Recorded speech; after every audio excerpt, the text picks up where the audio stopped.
బాగున్నారా? నేనైతే ఈరోజు మీ ముందుకు ఆకుకూర ఫ్రైతో మీ ముందుకు వచ్చేసాను. ఆకుకూర ఫ్రైకి కావాల్సిన పదార్థాలు ముందుగా అయితే నేను ఇక్కడ పెద్ద సైజ్ ఆనియన్ ఇలాగా 2 కట్ చేసుకొని 1.5 గరిట ఆయిల్ వేసేసుకొని ఒక కడాయి తీసుకొని అందులో వేయించుకోనండి. తర్వాత 1/2 టీ స్పూన్ అంత పసుపు యాడ్ చేసుకోనండి.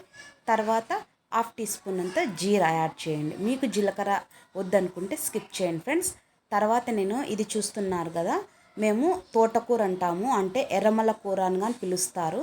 నేను ఈ కట్టలు దాదాపు ఒక 6 లేక 7 కట్టలు తీసుకొని బాగా కడుక్కొని కట్టలు కట్ చేసేసుకొని ఇలా అంతా వేసుకుంటున్నానండి. టీ గ్లాస్ వాటర్ వేయండి, ఎక్కువ వేయకండి.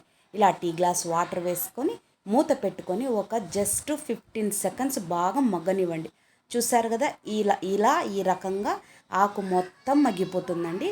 ఇలా మగ్గిపోయిన తర్వాత కొబ్బరి అలాగే 2 టేబుల్ స్పూన్ నిండా కారం పొడి, 1/2 టీ స్పూన్ అంతా సాల్ట్ యాడ్ చేసి ఇలా కలుపుకోనండి. ఎలా అంటే మూత పెట్టుకొని జస్ట్ 5 సెకండ్స్ వేయించండి ఫ్రెండ్స్. మాడనివ్వకండి, గుర్తుపెట్టుకోనండి, మాడిపోకుండా వేయించుకోనండి. చాలా ఈజీగా సింపుల్గా చేసుకునే ఫ్రై అండి. మరి ఇలా ప్రిపేర్ చేసుకోనండి. పిల్లలు తినని పిల్లలకి కానీ ఇలా చేసి పెట్టేయండి. దీని కాంబినేషన్ చపాతి కానీ వైట్ రైస్ కానీ నెక్స్ట్ లెవెల్. మరి ట్రై చేయండి, సపోర్ట్ చేయండి. గుర్తుపెట్టుకోండి ఫ్రెండ్స్, 1 కప్పు కొబ్బరి పౌడర్ అయితే సరిపోతుంది. మన ఛానల్ విజిట్ చేయండి, కొబ్బరి పౌడర్ చూసేసుకొని చేసేయండి మరి.